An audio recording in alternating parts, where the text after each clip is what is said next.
by 2025 may be too optimistic. However, several initiatives did stand out to help the lower income groups. The first one is the initiative or the goal of putting an end to hardcore poverty. I think that is a really noble goal. Initially, we were quite skeptical of this goal, but then when we looked at the details, 750 million for the initiative Pendapatan Rakyat, IPR, to empower the poor. And the objective is to help participants earn up to 2,500 a month for 24 months. Means it's about promoting job opportunities for the poor instead of just giving them handouts. This is a new reform to poverty alleviation, which is a focus on upward social mobility, helping the poor to be independent, to be able to earn the money that they need to be able to sustain themselves instead of creating a culture of dependency. I think this is an excellent move. And again, what remains is the implementation of this to ensure that there is a graduation scheme to it. Now, the initiative to contribute 500 ringgit to ETF account 1 for those members, the older members with less than 10,000 ringgit is a good move. Although I feel that it's quite a bit of an insignificant move for now. It's just a stopgap measure. What remains to be seen is from now, how does EPF, working together with the government, encourage those who have depleted their savings to replenish their savings once again in the long term. On to the healthcare sector. One of the pertinent issues Budget 2023 aims to tackle is the overcrowding in public hospitals. The government outlined funds in order to improve the infrastructures, but according to Association of Private Hospitals Malaysia's Datuk Dr. Kuljit Singh, more focus should be put into human capital instead. But building infrastructure will not answer their issues, because what is more important is human capital. The human capital is where the problem would lie, because you can have brick and mortar, but you do not have healthcare workers working in it, then it is of no use. They have also mentioned that there will be more contract and also permanent posts created. But I think the problem may not be solved by just creating posts. There are more issues to it in terms of training and retaining some of the healthcare workers. And I think that is more important. And the suggestion that from my side would be that the government needs to look into another structure of retaining healthcare workers, like separating them out of the public service department, because this group of people are critical.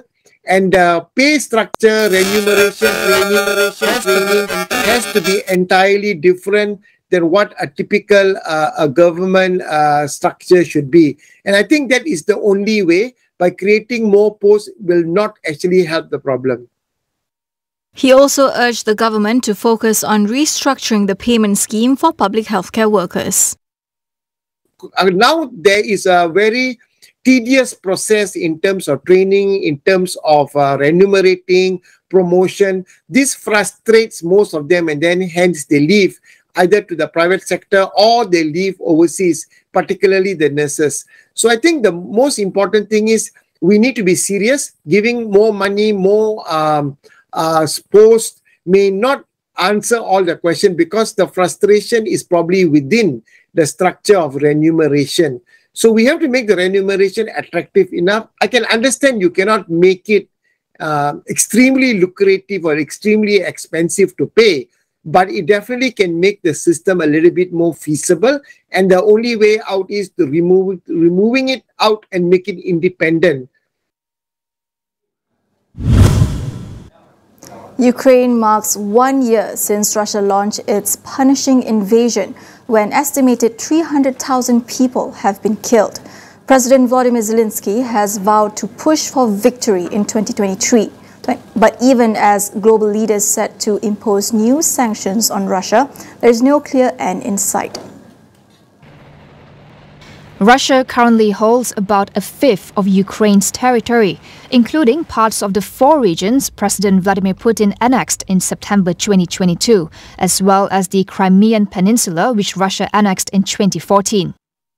The United Nations General Assembly adopted a resolution on Thursday demanding that Russia pull out and stop fighting. A large majority, 141 countries, voted in favor of the resolution, while 32 countries, including heavyweights China and India, abstained from voting. 7 countries, including Russia, voted against the resolution. Vigils were held across the world to mark the first anniversary of the Russian invasion. In Paris, France, the Eiffel Tower was lit up in the colors of the Ukrainian flag. A vigil for Ukraine was also held in London's Trafalgar Square as Britain issued more sanctions against Russia, including export bans on every item it has used on the battlefield. Beijing, meanwhile, has called for a ceasefire between Ukraine and Russia. China, in a 12-point proposal, among others, called for a gradual de-escalation of the situation that will pave the way for peace talks and opposed the use of nuclear weapons and sanctions. That is all we have for you on Awani tonight. I'm Fana Sheh. Thank you for watching.